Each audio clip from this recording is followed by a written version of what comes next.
Voilà, j'espère que vous allez bien. Dans un moment, on va s'amuser et faire des écoles gagnantes. Vous allez comprendre pourquoi. Pour l'instant, on fait le point sur les nouvelles ce matin. Ouais. On s'en va d'abord en Grande-Bretagne. Élection hier. On a les résultats ce matin aussi. Oui, avec un résultat surprenant par rapport à ce que les sondages ou les experts prédisaient. On parlait d'un gouvernement minoritaire probablement travailliste. C'est plutôt le premier ministre conservateur sortant, David Cameron, qui est le grand gagnant de cette élection-là. Et peut-être avec une majorité absolue qui reste à confirmer, mais il en est tout près maintenant. 325 élus conservateurs confirmés. Il en faut 326 pour être majoritaire. La BBC, il y a quelques secondes à peine, prévoyait maintenant 331 députés conservateurs. Donc, on se dirige vers ça.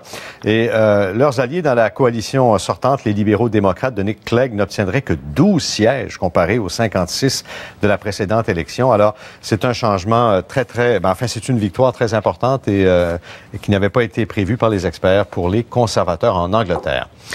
On va revenir chez nous, parler de ce juge qui aurait participé à une transaction de drogue, Jean-Michel, une vidéo incriminante qui a été présentée. Oui, une vidéo qui a été tournée en 2010 dans le club vidéo d'Yvon La Montagne. C'est ce qui servait, semble-t-il, de couverture selon la couronne pour les transactions de drogue. Donc, on y voit justement le juge Michel Giroir qui tend une liasse de billets en échange d'un objet qui est non identifiable. De son côté, le juge a expliqué qu'il était venu payer la location des vidéos. En retour, on lui a remis une facture. L'enquête se poursuit aujourd'hui. Dans ce dossier-là, il y a un ex-trafiquant et délateur qui explique avoir régulièrement vendu de la cocaïne à Michel Giroir qui doit être contre-interrogé. Très bien. Merci beaucoup, Jean-Michel. Au revoir. Gatineau, maintenant, Sabrina, 4e arrestation dans le dossier du double meurtre.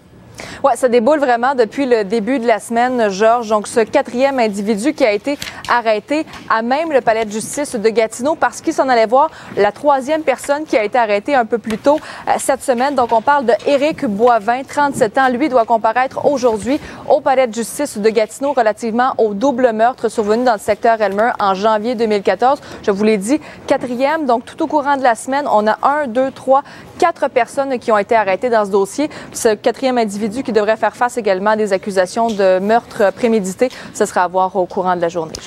Merci, Sabrina. Au revoir. Le beau temps revient et Valérie, on le voit du côté de la frénésie des parents pour inscrire leurs jeunes à des camps d'été.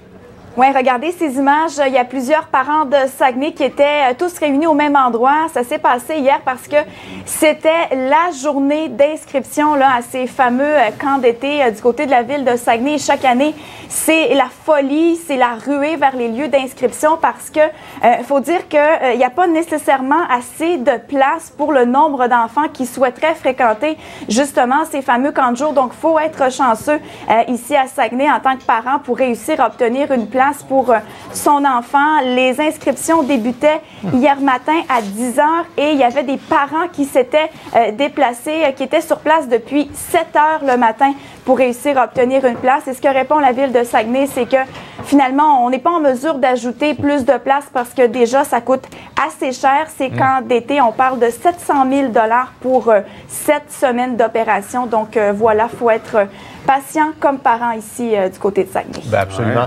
Merci Valérie. On a vu ces images rapidement dans le Journal de Montréal. On va en parler un peu plus tard ce matin de cette histoire-là. Là, on ne parle pas de camp de jour, mais de camp d'été, de colonies de vacances. Ouais. Il y a plusieurs camps qui sont en infraction à ce qui a trait à la loi de protection du consommateur quand on pense aux dépôts qui sont exigés, aux conditions de remboursement si on veut annuler. On va en parler un peu plus tard parce que ça concerne beaucoup de monde. Beaucoup de familles, effectivement. Ouais. Habituellement, les vendredis, Valérie nous réserve toujours quelque chose de spécial. Oui, c'est vrai. Alors, on va voir ce que c'est ce matin. Ce matin, Gino, je suis bien accompagnée pour vous parler de météo parce que c'est de la pluie qu'on annonce, franchement. Comment ça, de la pluie? Aujourd'hui, 30 degrés par contre, avec du soleil. Mais à partir de demain, ça se couvre graduellement et on attend des averses à partir de demain après-midi. Dimanche, lundi, mardi également des averses. On attend quand même des températures très chaudes, 28, 29 degrés, mais lundi, une dizaine de degrés seulement. Du côté de Québec, très belle journée aussi, avec en fin de semaine cependant plus de nuages et des averses. On attend de la pluie intermittente dimanche, des averses lundi et mardi. Et là, je me dis, qu'est-ce qu'il faudrait faire pour ravoir le soleil? The sun shining. C'est salut, bonjour! Salut, bonjour! Salut, bonjour! Salut, bonjour! Alors, je remercie le Seigneur pour être avec moi ce matin. Open up your heart. Bon matin! Let it in, shining. Oh,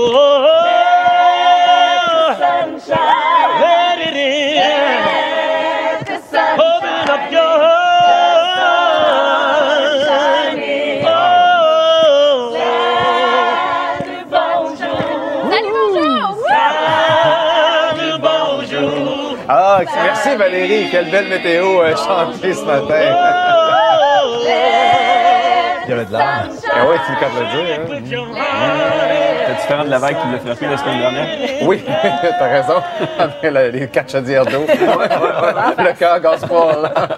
Un mot sur les matchs d'hier soir, évidemment. Au hockey, Daniel, on surveillait cet affrontement Lightning canadien. Oui, et visiblement, l'équipe de Michel Therrien ne voulait surtout pas se retrouver en vacances ce matin et faire comme quelques golfeurs du circuit PGA Tour qui étaient au TPC Sawgrass pour la première ronde du championnat des joueurs. On voulait pas jouer au golf, en tout cas pas tout de suite. Hier, le Canadien a marqué 5 buts sans riposte en route vers une victoire de 6-2. Il y a Max Pacioretty qui a joué le rôle de leader en attaque en marquant un but, récoltant 2 passes. D'ailleurs, le but de Pacioretty a été marqué en désavantage numérique et ça s'est terminé donc 6-2 pour Montréal qui a dirigé 40 tirs au but. Les deux équipes se reverront donc pour un 5e match qui aura lieu samedi soir au Centre Bell. Alors, belle victoire du Canadien hier soir. À noter également l'élimination du Wild face aux Blackhawks de Chicago. Maintenant, on va se transporter à Madrid. Milos Raonic arbore un nouveau petit look, un petit moustache. Je sais pas si c'est le look espagnol ou quoi, ou je sais pas trop, mais en tout cas, C'est pas laid. il joue contre l'Argentin Leonardo Mayer. C'est la toute première fois que ces deux-là croisent le fer sur le circuit ATP. Et Raonic, pour ce tournoi, il est classé 5e tête de série, toujours 6e au monde. Il n'a mis que 78 minutes pour venir à bout de son rival argentin. Il a réussi 11 as et c'était le premier donc duel entre ces deux joueurs. Donc, c'est soldat l'avantage de Raonic. Et le prochain défi du joueur canadien, ce sera nul autre que Andy Murray. Ça se passera en quart de finale. Ce sera un bon test. Ouais. Et on va aller maintenant au Yankee Stadium. A-Rod pense bien avoir frappé son 661e circuit. Mais non, Delman Young, lui, vole le circuit. Mais le joueur vedette des Yankees est revenu au bâton en 3e manche. Et cette fois, il a étiré les bras et il est devenu le 4e meilleur frappeur de l'histoire de circuit dans l'histoire du baseball majeur. Il en compte maintenant 661 et ça le place tout juste devant Willie Mays, mais derrière Barry Bonds, derrière Hank Aaron et derrière Babe Ruth. Oh, Pete Rose était plus loin que ça Babe encore. Ruth, Pete Rose, c'est le plus grand nombre de coups sûrs. Ah oui, c'est vrai, t'as raison. Ouais. Mais ça se demandait, il a raté une année complète l'an passé. Alors je me demande s'il va être en mesure de rejoindre ou rattraper un de ces 3 gars-là, Ruth, Aaron ou Barry Bonds, d'ici la fin de sa carrière. Je sais pas si vous avez la chance d'aller à Las Vegas prochainement, mais on n'est pas certain que le spectacle de Mariah Carey va attirer autant de monde que prévu. Non, il s'installait cette semaine pour sa résidence à Las Vegas, au Caesars Palace. Les critiques n'ont pas été très tendres à son égard, puis on peut comprendre un peu pourquoi. Elle n'était pas solide sur scène, pas capable d'autant de prouesses vocales que dans le passé. Même eu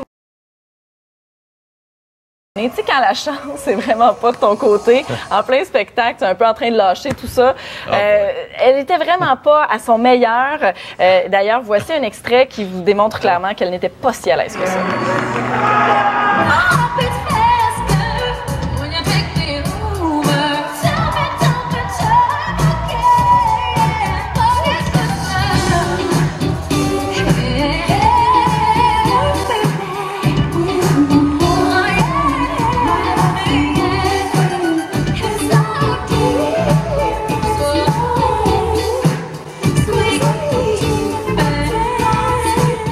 Comme ça n'avait pas répété. Ben, c'est un peu comme, elle marchait exactement comme moi à la fin du gala artiste, plus capable de mettre souliers à talons hauts. Là. Elle avait pas tant d'aisance, hein? Elle était pas en Puis elle contrôle. commence en plus, là, une résidence là-bas. Tu t'installes un peu. Ils ont réservé combien de soirs? 2 Ils ans. peuvent annuler. 2 Tu vas voir ans. mon dépôt. C'est long, hein? 2 ans. Ouais, 2 ans. Hey, c'est le moment de faire plaisir à un jeune garçon qui, ce matin, va gagner sa bicyclette que Vanessa utilise d'ailleurs présentement sur le plateau. Alors, grâce à cette vidéo qu'on a reçue, et on va se retrouver avec toi. C'est un cul-de-sac, là. C'est un cul-de-sac, ça. Ça va bien. Alors, c'est Charles-Antoine Millette ce matin qui pourra se balader sur ce beau vélo de Vinci qu'on utilise sur le plateau ici à tous les matins. Charles-Antoine, il nous a fait parvenir une vidéo grâce au site web et au concours Roule au cube, grâce à Salut Bonjour, puisque son école est déjà inscrite au défi des cubes d'énergie du Grand Défi Pierre Lavoie. Alors, je vous rappelle qu'en nous faisant parvenir une courte vidéo vous montrant en train de faire du sport, les jeunes, bien, vous risquez de gagner un vélo. Ça se termine le 26 mai prochain. Et c'est un beau joueur de football, en plus, Charles-Antoine, avec son papa dans la cour. Regardez, il s'amuse à, évidemment, faire des remontées, des attrapés et, bouger, faire d'énergie, sortir du salon et aller jouer dehors, comme le veut si bien Pierre Lavoie. Alors, Charles-Antoine de l'école Val-Marie de Trois-Rivières, bravo, félicitations. Et là, ce matin, en plus, vous devez entendre un peu de bruit et comprendre à peu près ce qui se passe. J'ai 2 surprises à vous faire. Parmi toutes les écoles primaires qui se sont inscrites au défi des cubes énergie du défi Pierre Lavoie, alors on a 2 cubes à faire tirer ce matin, 2 gros cubes. Alors, ce premier cube-là là, est destiné aux écoles primaires du Québec. Et c'est plein, là. C'est plein de jouets. C'est genre un petit ballon de football pour toi, un ballon de soccer, si tu veux, des frisbees, des bâtons de hockey. Il y a des jeux. Ça vaut 1200 $. Alors, il y a une école primaire ce matin qui gagne ce gigantesque cube pour bouger à l'école. Vous pouvez me lancer en même temps, moi, ça me dérange pas. Alors, il s'agit de l'école aux 1000 ressources à la commission scolaire René Lévesque de Saint-Alphonse en Gaspésie, aux îles de la Madeleine. Alors, les gars, les filles de l'école aux 1000 ressources, vous gagnez ce cube. Et à côté, il y en a un plus petit. Un plus petit qui est destiné au centre de la petite enfance ou au CPE, aux garderies. Alors, c'est un beau cube énergie qui vaut 500 $. Il y a plein de jouets là-dedans pour vous faire bouger aussi. Il s'agit du CPE, le monde des enfants à Jonquière-Saguenay au Lac-Saint-Jean. Le monde des enfants à Jonquière-Saguenay au Lac-Saint-Jean. Bon, alors, on est comme des enfants, nous aussi sur le plateau. Ça va te soigner où le bloqueur?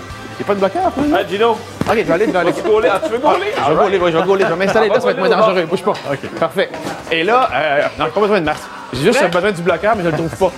Attends un peu. Oh yes! Vas-y, là, on est dans la garnotte, la garnotte. Alors, l'important, c'est de bouger, c'est de s'amuser, c'est de faire des cubes énergie. Et d'ailleurs, le 13 mai prochain, mercredi, le 13 mai prochain, on va ici, tout le monde ensemble, sur le plateau, faire un gros 15... Voyons. On va faire un gros cube d'énergie collectivement, tout le monde ensemble. On va bouger pendant 15 minutes sur le plateau avec Pierre Lavoie. On va faire du vélo et vous êtes invités à faire la même chose à la maison, au bureau, à l'école. Vous inscrire avec nous et bouger. Oh yeah! Emmenez-en de la garnotte, emmenez-en de la garnotte. Il y a personne qui veut me le Oh, Dan. Oh yes! Bon, alors... Vanessa, vas-y, Vanessa. Vas-y.